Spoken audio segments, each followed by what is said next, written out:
I never thought I'd end up here, not in the middle of nowhere, buried so deep in the Northwoods that even the birds seem to forget this place exists. But I was desperate. Desperate enough to say yes when the foreman came down into town and asked for men willing to swing an axe, run a saw, and sweat until their lungs burned. Desperate enough to ignore the way the old-timers in the bar went quiet the moment the word camp was spoken. They'd glance at each other, shake their heads and mutter things I wasn't meant to hear. Things about how the forest wasn't like other forests. How the men who went up there sometimes didn't come back. But hunger doesn't care about superstition. Hunger makes you bold or maybe just stupid. My pockets were empty, my bills stacked high, and so I said yes. The drive up took most of a day. A rickety truck bounced along dirt roads that narrowed into paths, until finally we were just barreling through endless pines, branches clawing at the sides like fingers. Civilization fell away mile by mile. I felt like we'd crossed some invisible border, left the world behind, stepped into a place that had been waiting for us long before we ever thought to cut into it. When the camp appeared, it was almost jarring. Rough bunkhouses with tin roofs, a mess hall with a smoking chimney, machinery scattered in the mud like steel carcasses, and all of it surrounded, pressed in, by trees so tall they made the camp look like a toy set. The air here was different, heavy. It carried the scent of sap and rot, sharp as resin and thick as damp soil. The kind of smell that clings to you, gets in your clothes and hair, until you can't tell if it's coming from the forest or seeping out of your own skin. They gave me a bunk, a thin mattress in a wooden room lined with other cots. Men lay in them, boots kicked off, staring up at the ceiling or already asleep though the sun hadn't set. They didn't talk much. A nod was the most I got. No greetings, no names, just the quiet scrape of someone sharpening a blade, the occasional cough, and the muffled sound of wind pressing against the walls. That first night, I hardly slept. I kept listening, waiting for something beyond the usual creaks and groans of wood. The silence here was a strange thing. It wasn't peaceful. It was heavy, oppressive, like a held breath that stretched on and on. Every time I shut my eyes, I felt it pressing closer, like the trees outside were leaning toward the bunkhouse, listening. When morning came, I was grateful for the noise of work. Grateful for the roar of the chainsaw handed to me, the vibration rattling through my gloves, the biting scent of fuel and oil. The others moved with practiced rhythm, dropping tree after tree, stripping branches, hauling trunks. I followed their lead. The first swing of the saw into pine was harder than I expected. The wood resisted. Every inch felt earned, sweat running down my back, shoulders burning. Chips of bark flew into my face, sticky with sap. The sound was deafening, echoing between trunks until it felt like the whole forest shook with each bite of the blade. When the tree finally cracked, there was a moment, a long suspended second where the forest seemed to go utterly still. And then it fell. A thunderous crash, branches snapping, earth shaking. My chest pounded, not just from exertion but from something else I couldn't name.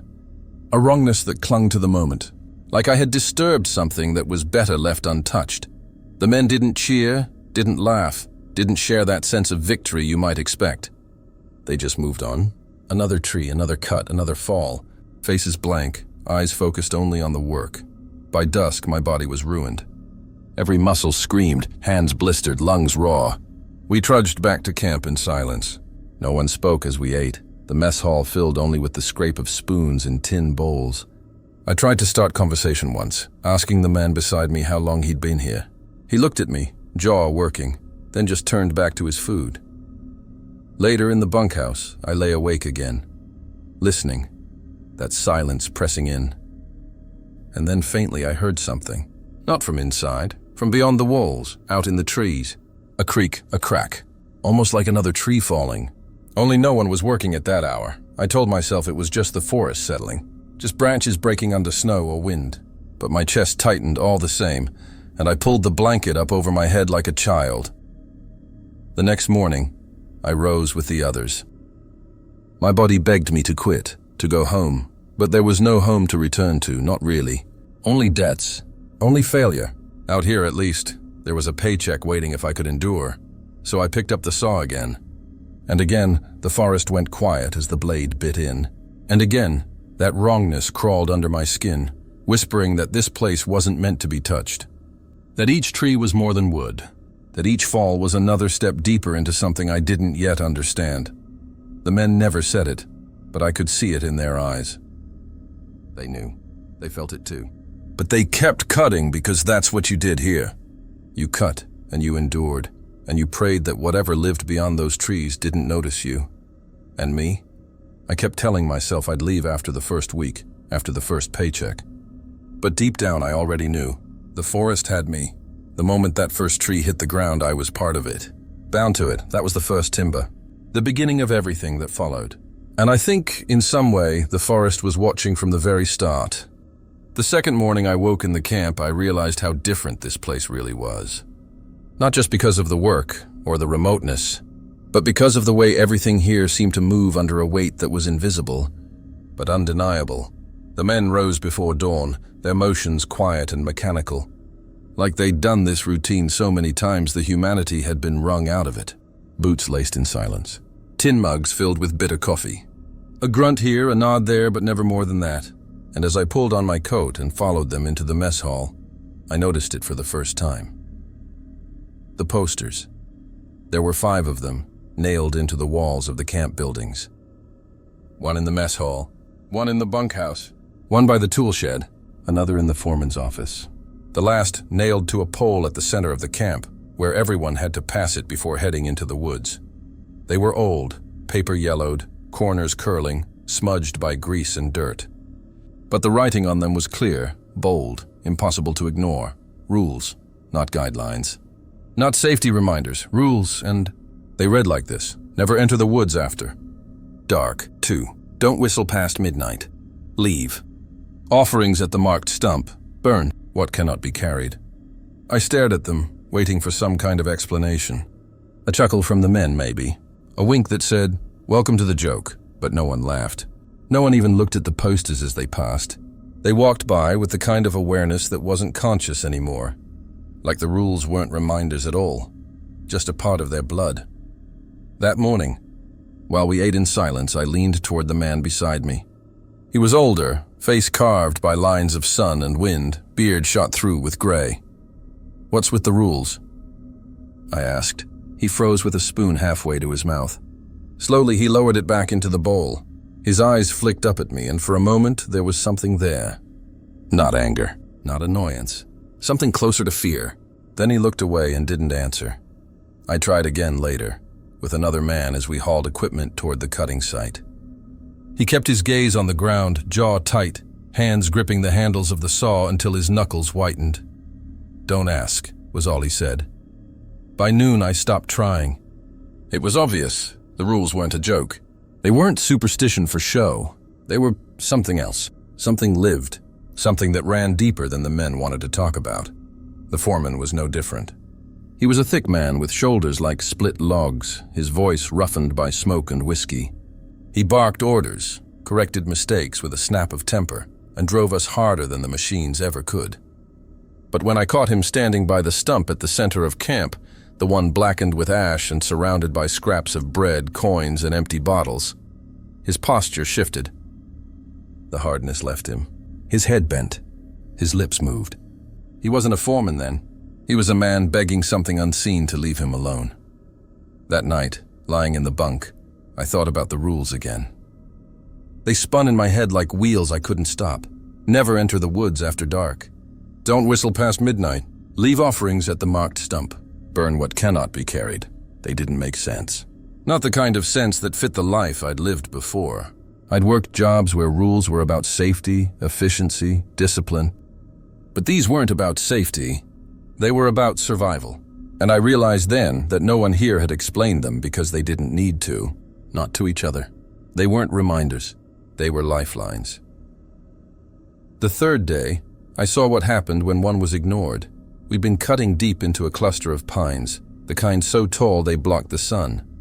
The machines were louder than usual that morning, straining under the pressure of too much work and too little maintenance. One of them gave out, a hauler that should have dragged the fallen trunks back toward camp. Instead, it sat useless, smoke curling from its hood. The crew worked around it, They stripped the trees, cut them into sections, carried what they could, but there was too much left behind. Massive logs we couldn't lift, couldn't drag. The foreman spat in the dirt, muttered something under his breath, then waved us back toward camp. No fire was lit that day. No timber was burned. That night, I noticed the difference immediately. The bunkhouse felt tighter, as if the walls had drawn in. The air was staler, the silence heavier, and when I woke in the dark to take a piss, I heard it, the dragging, from out beyond the bunkhouse walls in the direction of the woods. A low, heavy scrape, a groan of wood against soil, like something enormous was being pulled, inch by inch, deeper into the trees. I froze, bladder aching, heart punching against my ribs. Then I heard the splintering, sharp, violent cracks, as if jaws were tearing into the wood itself, and beneath it, the sound of something chewing, slow, wet, patient. By morning, the logs were gone. Not shifted, not dragged away for use. Gone. Splinters left behind in the snow, marked with gouges like claw prints. No one said a word about it. Not at breakfast, not on the way to the site, not as we picked up our saws and began again. But every man moved faster that day. Every man worked with an edge of desperation.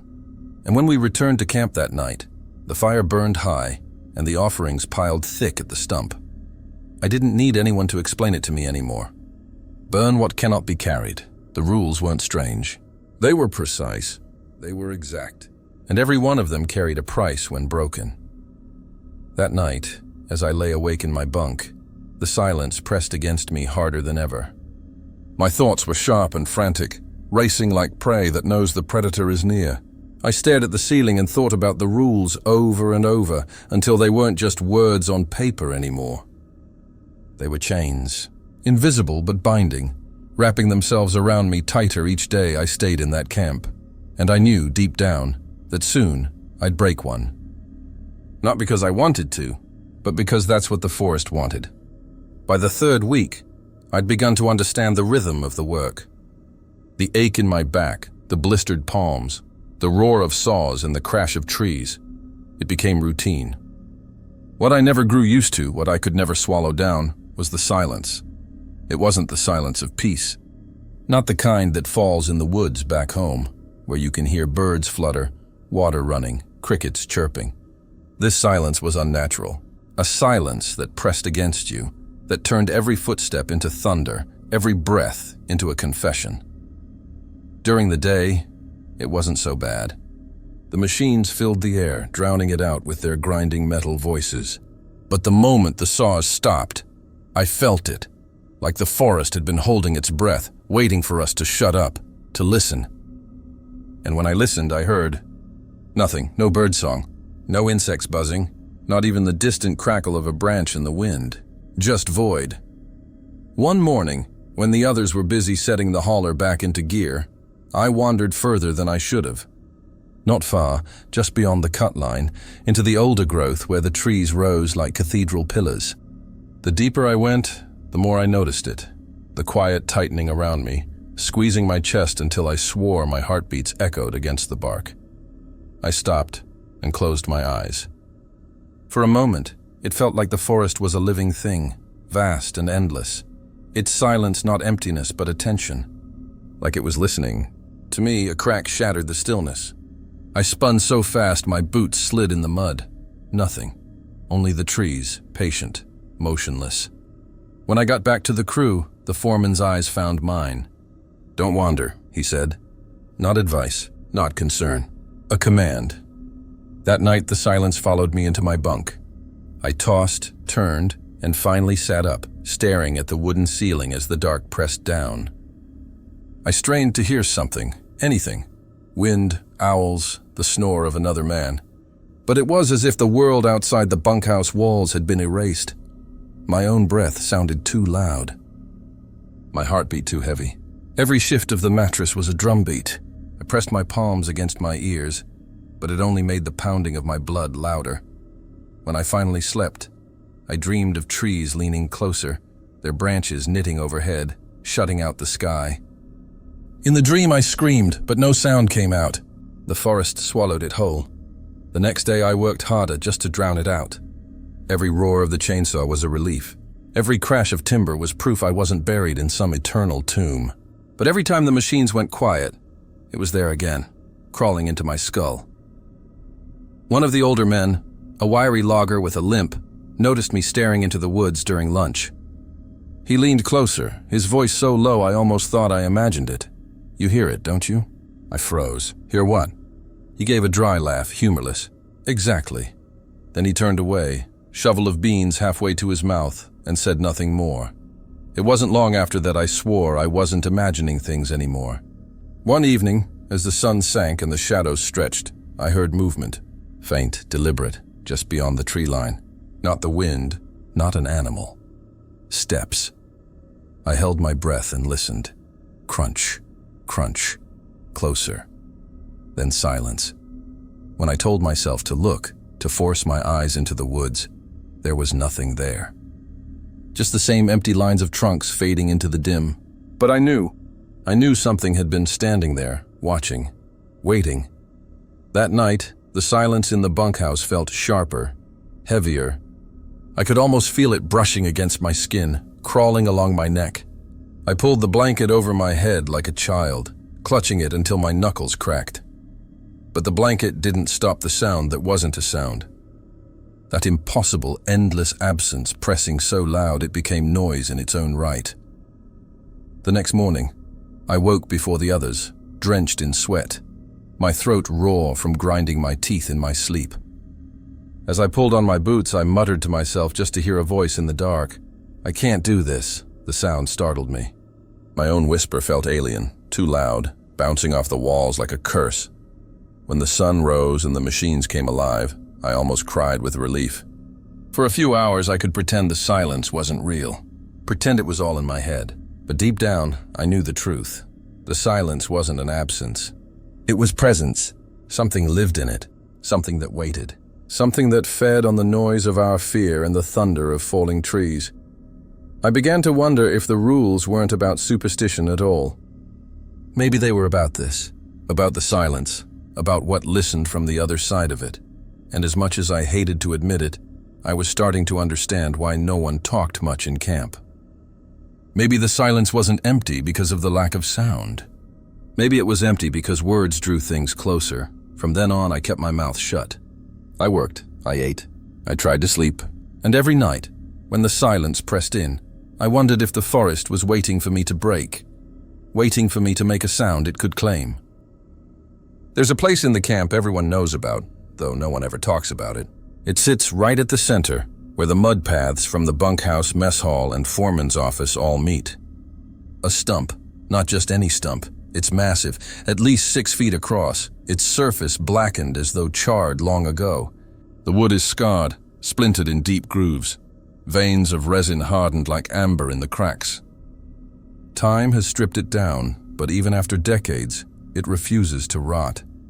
The forest has tried to reclaim it, moss creeping up its sides, roots weaving around it, but the heart of the stump still beats with something solid and wrong.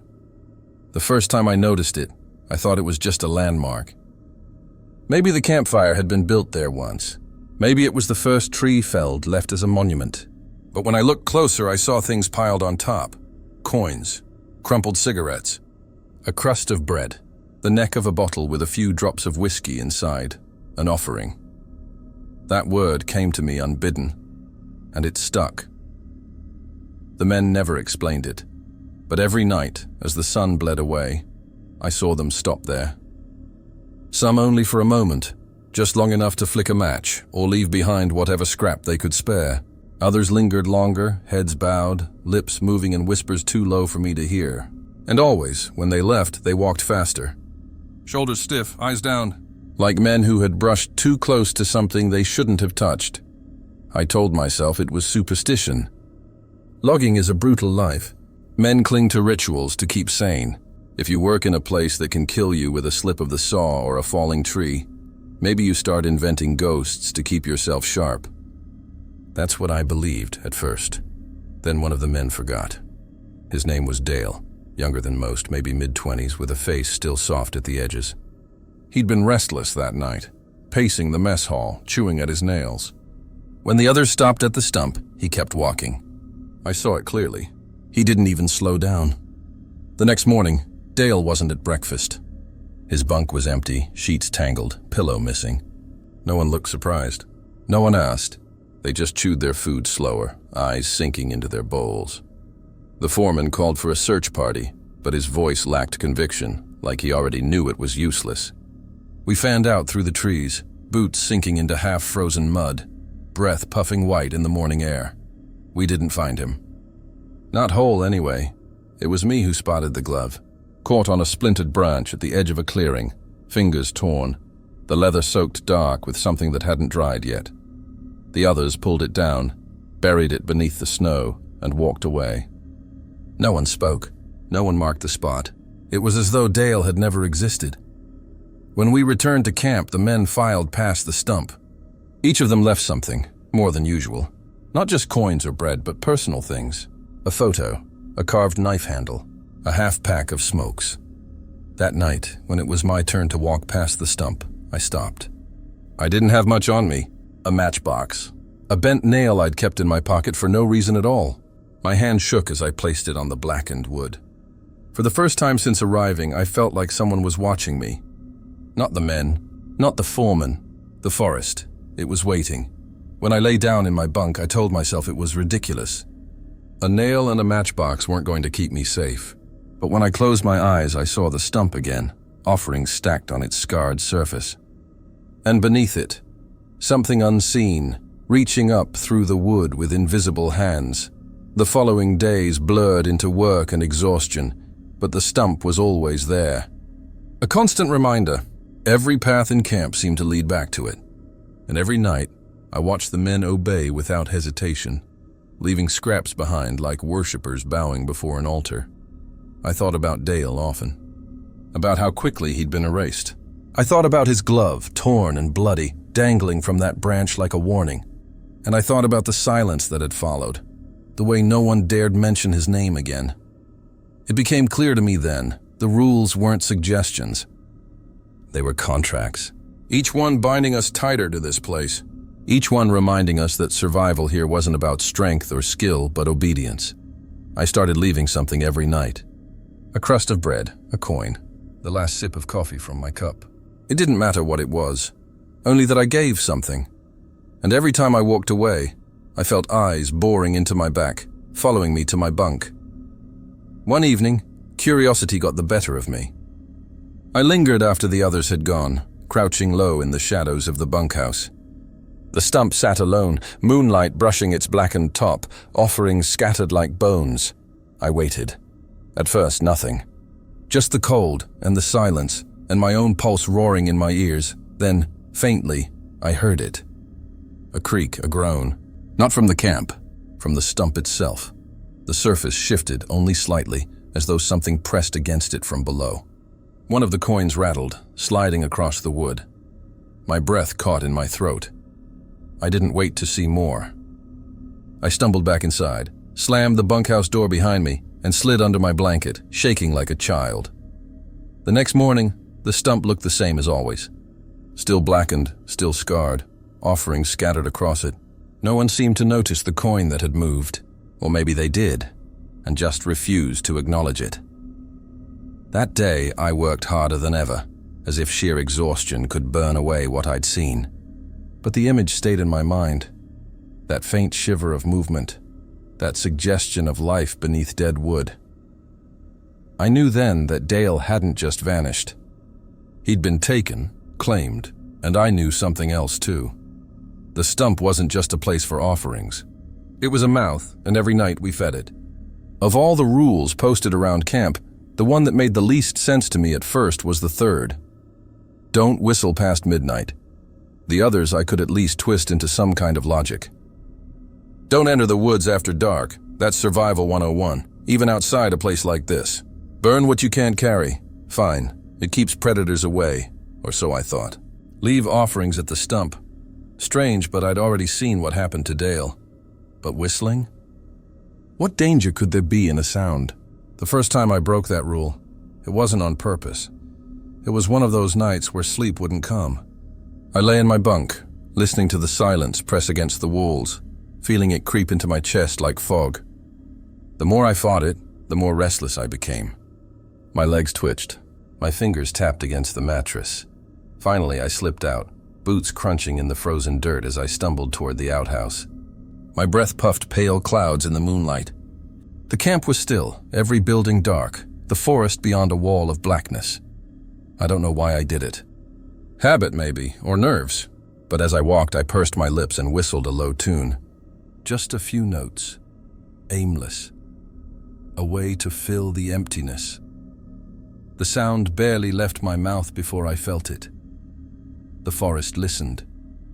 The silence shattered, not with noise, but with an answer.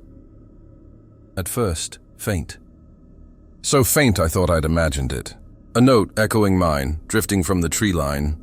I froze, my breath caught halfway out. Then another whistle came, stronger, closer. I spun toward the woods. The pines stood still, moonlight painting their trunks silver. But the sound came again, weaving between them, bouncing from tree to tree. Whistles. Dozens of them, some high, some low, all wrong. Out of sync, out of rhythm, as if 100 mouths tried to mimic me and couldn't get it quite right. They circled the camp, tightening, closing in. The hair on my arms rose. My chest locked. My legs wanted to run, but I couldn't move. The door to the bunkhouse slammed open. 2 men rushed out, grabbing me hard by the shoulders. One hissed into my ear, his breath hot, furious. "Are you out of your goddamn mind?" I couldn't answer. I could barely breathe. They dragged me back inside, slammed the door shut, bolted it tight. Inside, the men were awake, standing tense, eyes wide. The foreman loomed in the center, his jaw clenched, fists white. The whistles carried on outside. Louder now, shrill, piercing, overlapping, until it was a chorus of madness. They weren't playful. They weren't human. They were hunting calls. The foreman leaned close, his face inches from mine. His voice was low, cold, edged with something I hadn't heard before, fear. "That's how they find you," he said. The whistles rose in pitch, filling the night until I thought my skull would crack. The men stood still, rigid, as though moving would draw attention. Then, as quickly as they began, they stopped. The silence fell heavier than ever. My ears rang with the absence. No one spoke, not until the sky paled with dawn and the first slivers of light broke over the treetops. Only then did the men unclench, shoulders sagging, breath rattling out of them like released steam. The foreman didn't take his eyes off me until I looked away. That morning, no one ate. No one laughed, not that they ever did, but the absence of sound was worse than usual. Every eye flicked toward me, then away, as though by meeting my gaze they might catch the curse I'd brought down on us.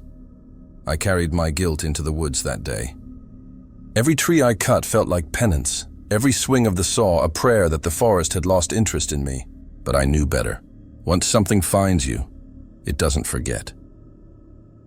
That night, I didn't leave my bunk.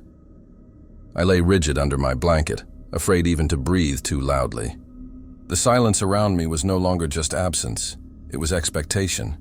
Waiting for me to break the rule again, waiting for me to open the door. But I didn't. Not that night. Not the next. Still, the damage was done. I began to notice them more often after that. Not directly and never directly. Always at the edge of hearing, just beyond the tree line. A faint trill in the distance when the wind died. A single sharp note echoing down the path when I walked to the mess hall. Sometimes I'd hear it when no one else did. Sometimes I'd see the others stiffen, eyes darting toward the woods, while I stood frozen, praying not to hear it. Once, during a supply run, one of the older men told me the truth. He didn't meet my eyes, just spoke low, almost to himself. "They're not birds," he said. "Don't fool yourself. Birds don't whistle after midnight." I wanted to ask who they were, but the look on his face shut me up. He didn't need to say it. The forest had plenty of mouths. Too many. Weeks passed, and I grew more careful. I kept my lips pressed tight, my voice low, my footsteps soft, but the memory haunted me. The sound of those whistles filling the night surrounding us, pressing closer with every note. I still hear them in my dreams. Sometimes I wake with the taste of iron in my mouth, convinced I'd been whistling in my sleep, and sometimes, when the wind howls through the pines, I think I hear them answer." By then, I had learned not to question the rules. I didn't laugh at them anymore. I didn't smirk when I saw the posters nailed to the bunkhouse wall. I followed them, every one with the obedience of a starving dog. But the forest, it doesn't forgive mistakes. It happened during a long shift near the ridge, where the trees grew thicker, older, harder to bring down. We'd cut more than we could handle, trunks so massive that even the hauler strained to drag them. One of the engines sputtered, coughed, and died. The foreman swore, kicked the machine, and waved for us to start hauling by hand. We tried. God knows we tried. Ropes dug into shoulders, boots slipped in mud, men grunted and strained. The logs barely shifted. By dusk, our bodies were broken, and there was no chance of carrying it all back. That left us with the fourth rule: burn what cannot be carried. It should have been simple. Pile the excess, strike a match, watch the flames consume it. The forest had its price, and that was it. But the foreman, bitter from the broken machinery, waved us off. "Leave it," he said. "We'll fetch it tomorrow." His tone brokered no argument. Exhaustion dulled our fear, and so we obeyed. That night, the camp felt wrong. Colder, quieter. Even the usual silence of the woods had a different weight to it, thicker, more suffocating. I lay awake, stomach twisting, sweat chilling on my skin despite the cold. Then came the dragging. At first I thought it was a dream. A slow scrape like wood against earth, distant but steady. Then another, and another, closer, louder. I sat up in my bunk, heart hammering. The sound rolled through the night, pulling itself across the frozen ground, heavier than anything human could move. Then came the splintering, sharp cracks, violent and wet. The unmistakable sound of wood being torn apart, chewed apart.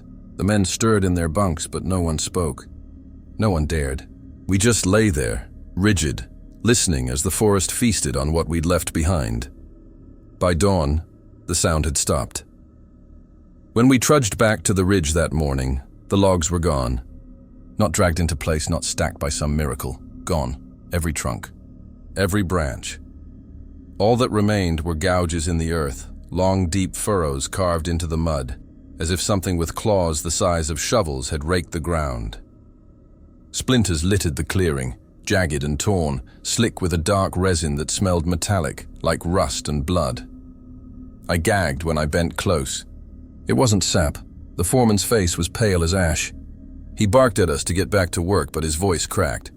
None of us argued, though I saw the same truth in every man's eyes. The forest had taken its payment. That night, the fire in camp burned higher than ever. Not just scraps, but whole piles of branches, crates, even planks torn from broken bunks. Anything we could burn, we fed into the flames. The foreman stalked from man to man, his voice a low growl. "You don't leave it behind again. You hear me? Not a toothpick, not a splinter," we nodded. We didn't need convincing. Still, I couldn't shake the sound of it. The dragging, the splintering, the chewing. It echoed in my chest, even in daylight, even over the roar of chainsaws. At night, when I closed my eyes, I saw something crouched over the logs, its shape hidden by the dark. Only the glint of teeth wet with sap, or blood, catching the moonlight. And I began to wonder if the fire wasn't for the logs at all. Maybe it wasn't about waste or safety. Maybe the fire was a warning. A line in the dirt. A signal to whatever lived out there that we knew the rules, that we'd pay the toll, that we wouldn't starve it. Because if we didn't feed the fire, something else would feed instead. And it wouldn't stop at wood. The first time I saw him, I thought it was a trick of the morning fog. I'd been up before dawn, trudging toward the cutting site with the others. The cold gnawed through my coat. My breath clouded the air, and the forest looked skeletal in the half-light, every trunk painted gray by frost. Then between the pines, I saw him. A man. Standing still, too still, his body long and narrow, his head tilted slightly as though he were listening. He didn't move when we passed. He didn't blink. He only watched, or at least, he should have been watching. But his eyes, there were none. Even from a distance I saw it. Sockets, black and sunken, empty as holes bored into the skull. Yet I felt him looking. A weight, heavy and unbearable. pressing on my chest as if those voids could see deeper than eyes ever could. I stopped in my tracks. My boots stuck in the frozen mud. One of the men behind me hissed low and sharp like the crack of a whip. "Don't look." A rough hand shoved me forward. I stumbled, heart hammering, until I forced myself to keep pace with the others. No one else stopped.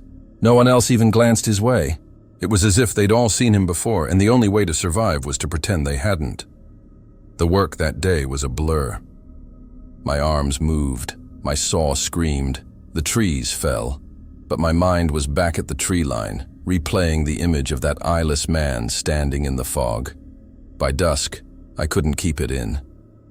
"You saw him, didn't you?" I asked one of the men as we dragged a trunk back toward camp. The man's face hardened. He spat into the snow. "Don't talk about him. Who is he?" "You didn't see anything." His voice was flat, final. Conversation over, but I had seen something, and I'd keep seeing it, because the next morning, he was there again. Closer. The tree line wasn't far from the cutting site, no more than 30 yards, and he stood just beyond it, framed by the pines, his body motionless, head tilted the same way. The sockets of his eyes were darker now, as if shadow pooled inside them. And though his body didn't move, I swore I saw his chest rise and fall, slow, steady, breathing in rhythm with the forest itself. No one spoke. No one acknowledged him, but every man worked faster. Hands moved with frantic precision, eyes locked on the trees, jaws clenched. Even the foreman kept glancing over his shoulder, sweat dripping down his temple though the air was freezing. I lasted until midday before my curiosity broke me. My hand slipped from the saw, my head turned, and I met his gaze, or the absence of it. My stomach dropped. It was like falling into a well, endless and black. My ears filled with rushing static, my vision dimmed at the edges, and for a moment, I wasn't in the camp anymore. I was in the woods, deep in them. The trees crowded tight, blotting out the sky, and something moved between them. Something vast, shifting, its body too long, too many joints bending in the wrong directions. A voice whispered in my skull. Not words, just sound. A hum, low and steady, like the drone of saws muffled underwater. I gasped, tore my eyes away, and the world snapped back. The saw bit into my glove, cutting through the leather before one of the men yanked it from my hands. "Don't look at him," he snarled. His face was pale, eyes wide with something worse than anger. "Don't you ever look back." The rest of the day passed in a haze. When we returned to camp, I tried to ask again, but every man shut me out. Even the foreman, usually quick with barked commands and curses, ignored me completely. That night, I dreamed of the eyeless man. He stood at the foot of my bunk, head tilted, hands hanging at his sides. His sockets wept black resin that dripped onto the floor. When it hit the wood, it sizzled, eating holes straight through. I woke choking on the smell of burnt sap. The next morning, he was closer still, this time only 20 yards from the site.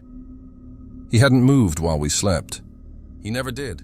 But somehow, each day, the distance shrank, and then one of us broke. A young man named Carter, no more than 19, couldn't take it. His hands shook so badly he dropped the saw twice. "By noon!" he snapped. With a scream, he tore off his gloves and ran straight toward the tree line. "Don't!" The foreman roared, but it was too late. Carter plunged into the shadows, sprinting toward the eyeless figure. We all froze, hearts hammering, eyes locked on the spot where he vanished. For a moment, the forest swallowed him. Then came the scream. It tore through the trees, high and ragged, stretching until it broke into sobs. Then silence. When we returned to camp that evening, Carter's bunk was stripped bare. No one spoke his name again, but I heard him. That night, as I lay awake, I heard his voice outside the bunkhouse walls, weak, begging, calling for help in a tone that curdled the blood in my veins. No one moved. No one answered. The next morning, his voice was gone.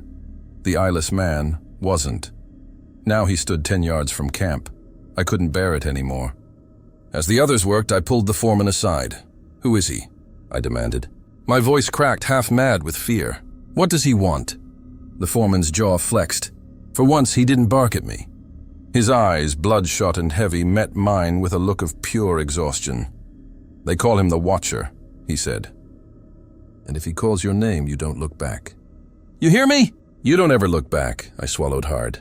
"What happens if you do?" The foreman's gaze slid past me, toward the tree line.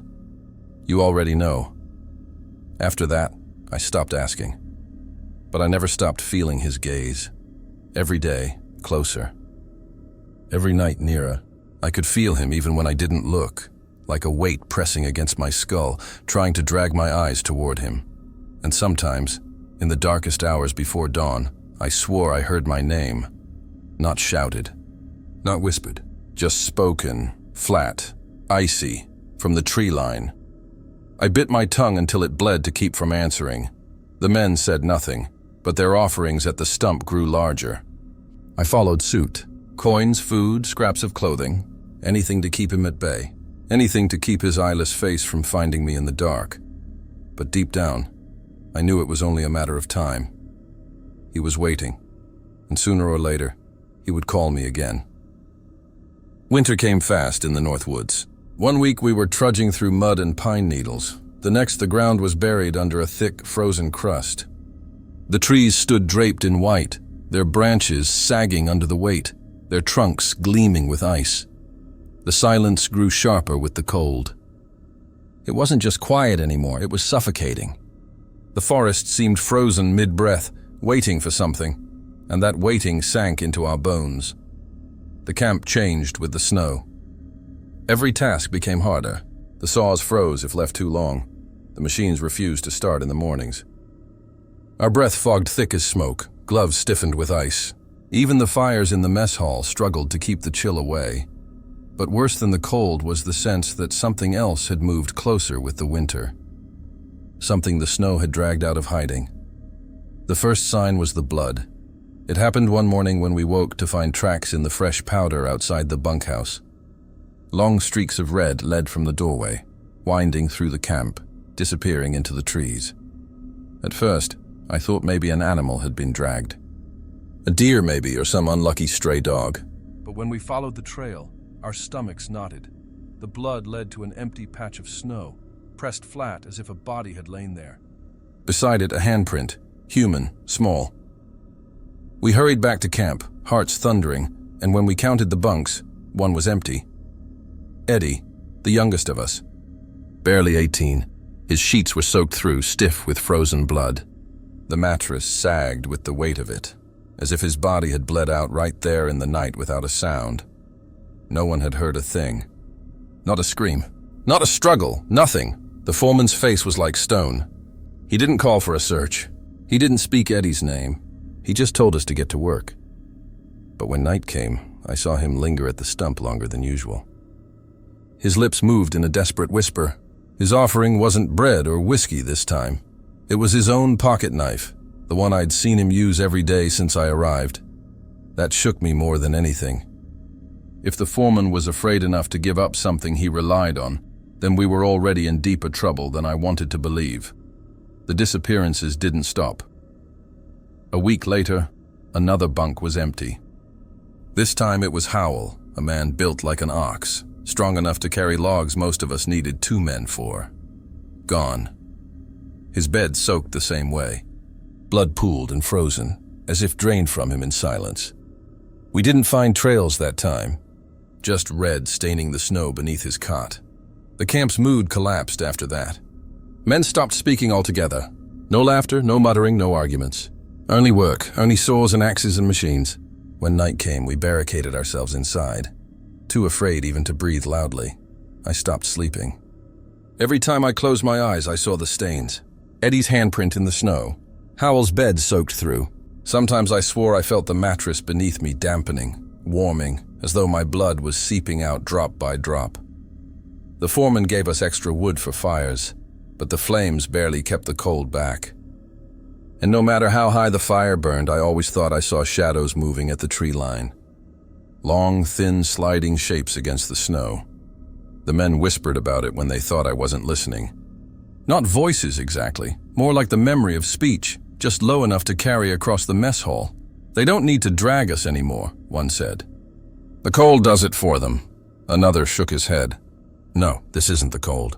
This is feeding season. I wanted to ask what that meant, but their eyes shut me out. One night, I woke to the sound of breathing. Not the steady rhythm of the men around me. This was different. Wet, ragged, right beside my ear. I froze, every muscle locked. My eyes strained into the dark, and there, at the edge of my vision, I saw it. A shape hunched beside my bunk, long arms, shoulders too high, too sharp, a face bent low toward mine, its breath steaming against my cheek. I didn't move. I didn't breathe. It stayed there for what felt like hours, watching, sniffing, wheezing. Then slowly it stood, taller than any man, its head nearly scraping the rafters.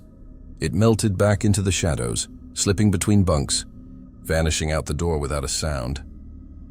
I lay there until dawn, teeth chattering, tears freezing on my face. When the sun rose, I told myself it was a nightmare. But when I looked at my blanket, the edge was damp with frost and stained faintly red. Another man was gone that morning. After that, the fear broke us. Some men stopped working altogether. Sitting in the bunkhouse with vacant stares, others tried to flee, but the foreman stopped them at the tree line, gun in hand. His voice hard as ice. "You leave alone," he said. "You don't come back. Ever." The rules had never sounded so final. We doubled the offerings at the stump.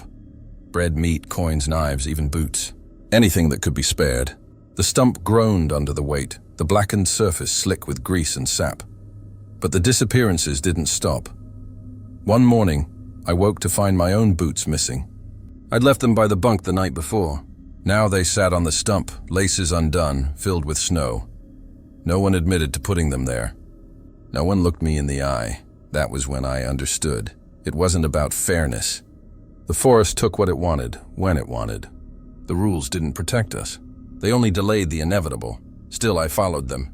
I gave offerings. I stayed inside after dark. I bit my tongue to keep from whistling. I fed the fire with every scrap I could find. But every night, I wondered if it would be me next, if I'd wake to find blood soaking my sheets. My body dragged into the snow without a sound, and I began to realize something even worse. The forest didn't need to kill us quickly. It was killing us already. Piece by piece, bleeding the camp dry until nothing human remained. By the time winter settled fully over the camp, I thought I had seen the worst of it. The blood, the missing men, the shadowed thing that breathed into my ear as I lay frozen in bed. But I was wrong. The worst wasn't the creatures out there in the forest. The worst was the truth sitting right beside us every day, hiding behind a man's face. It started the night the foreman drank too much. He'd always carried himself like stone, hard, immovable, a man who barked orders and never blinked. But that night, after another body disappeared from a bunk without a sound, I saw him stumble out of his cabin with a bottle in hand. His face was red, his eyes glassy. He swayed as he walked toward the stump, mumbling words I couldn't catch. I followed him. Not on purpose. I told myself I was only stepping out for air, that I only wanted to escape the suffocating silence of the bunkhouse for a while. But something about the sight of him, vulnerable, broken, drew me closer. The fire in camp had burned low, its embers glowing faint red against the snow. The foreman knelt before the stump, placing his bottle on its surface with trembling hands. "Take it," he whispered. "Just take it and leave me the rest." I froze in the shadows, my breath steaming. I'd never heard his voice like that before. Not commanding, not hard, begging. When he staggered back, I moved without thinking. "What are you doing?" I asked. His head snapped toward me, eyes bloodshot and wild. For a moment, I thought he might hit me. But then his shoulders sagged, and the fight went out of him. "You shouldn't be out here," he muttered. "Not tonight. Not ever. Tell me what's going on." He shook his head. "You don't want to know." "I do," I said, my voice cracking. "People are dying, disappearing. You think we don't notice? You think we don't hear them at night?" His face twisted. For a long time, he said nothing. The wind hissed through the pines, carrying with it that awful emptiness. Then, finally, he spoke. "This camp isn't the first." The words hit me like a hammer. "There were others," he continued, voice low. "Crews before us. Camps built, torn down, rebuilt again. Every time it ends the same. Men vanish. Blood stains the snow. The forest takes its due, I shook my head. Then why stay? Why keep building here? He laughed bitterly. Because the forest won't let us leave. My stomach dropped. What do you mean? He stepped closer, his face pale in the moonlight. You think you can just walk away? Pack your bags and head back to town. Try it, you'll never make it. The trees close in, the paths twist. Men walk for days and end up right back where they started. If the forest doesn't take you, the Watcher does. I thought of Carter, running into the tree line, never returning. I thought of Eddie's handprint in the snow. I thought of the whispers in the night calling my name. The foreman leaned against the stump, his breath steaming in the cold. I lost men, whole crews. My brother, my wife, his voice cracked. I stayed because I couldn't leave. None of us can. We survive because we're useful to it. Because we give it what it wants. What does it want? I whispered. He gestured to the stump. Offerings, fire, obedience. And when that's not enough, his eyes darkened. It takes. The weight of his words crushed me. The rules weren't protection. They were chains, binding us to this place, keeping us alive only long enough to keep feeding the hunger that lived in the woods. I wanted to scream at him. I wanted to accuse him of lying, of keeping us here as prisoners. But deep down, I knew it was true. I'd seen too much already. The foreman's hand shook as he pulled a flask from his coat and took a long swig. Then he looked at me with something almost like pity. You survive by being useful, he said. Or you don't survive at all. The words echoed in my head long after I crawled back into my bunk. I lay awake, staring at the ceiling, listening to the silence creep through the cracks in the walls. I thought about all the men who'd vanished, about the blood soaking into the snow, about the offerings piled on the stump like scraps thrown to a starving dog, and I realized then that the foreman wasn't our leader. He wasn't our protector. He was just another prisoner. The only difference was that he'd accepted his chains, and now, so had I. It didn't happen all at once. Camps like ours don't fall in a single night. They rot from the inside, piece by piece, until one day there's nothing left holding them together. We'd been living in fear for months, obeying rules we didn't understand, feeding fires, leaving offerings, holding our breath in silence. But fear is like rope. It frays over time, and in the dead of winter, under the weight of snow and hunger, the rope finally snapped. The first sign was the food. The supply truck hadn't come in weeks. The road was blocked, buried under drifts too deep for even the heaviest rigs to cut through. Our rations dwindled fast. Dinners became bowls of watery broth, breakfast little more than burnt crusts. I saw men scrape grease from the bottom of pans just to have something on their tongues. The hunger made us reckless. One night, a man named Jensen skipped his offering. He told us flatly that he had nothing left to give. His hands shook as he spoke, his eyes hollow. If the forest wants me, it can damn well come get me, he muttered. The next morning, Jensen was gone. His bed empty, his sheets clean. No blood this time, no struggle, just absence. The others whispered that maybe the forest had taken pity on him, spared him for his defiance. But I knew better. The stump was slick with something dark that morning, something that steamed faintly in the cold. The second sign was the machines. One by one, they failed. Engines seized, belts snapped, blades dulled no matter how often we sharpened them. It was as if the forest itself had poisoned them, turning steel brittle, oil sour. The foreman bellowed and cursed, but even he couldn't fight it. Without the machines, the work slowed. Without work, there was less to burn. And without fire, the nights grew colder. Then came the third sign. The whistling returned.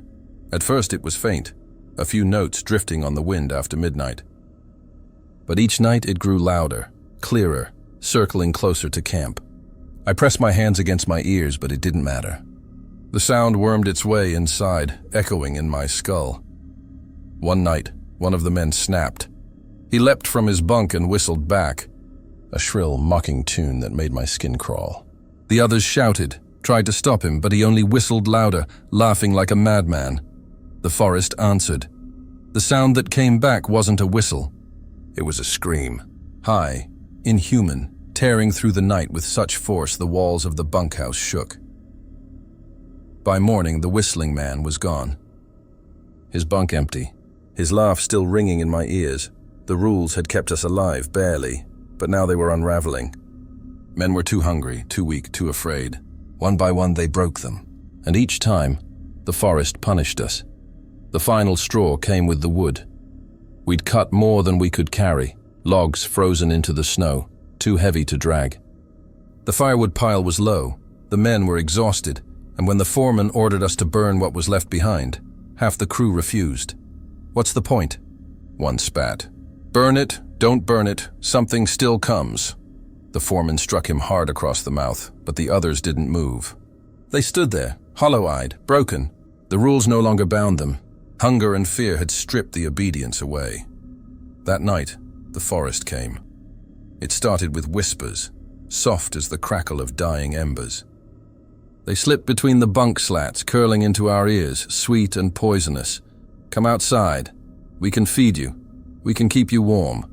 The voices weren't strangers. They were familiar. Eddie, Howell, Carter, men who were gone.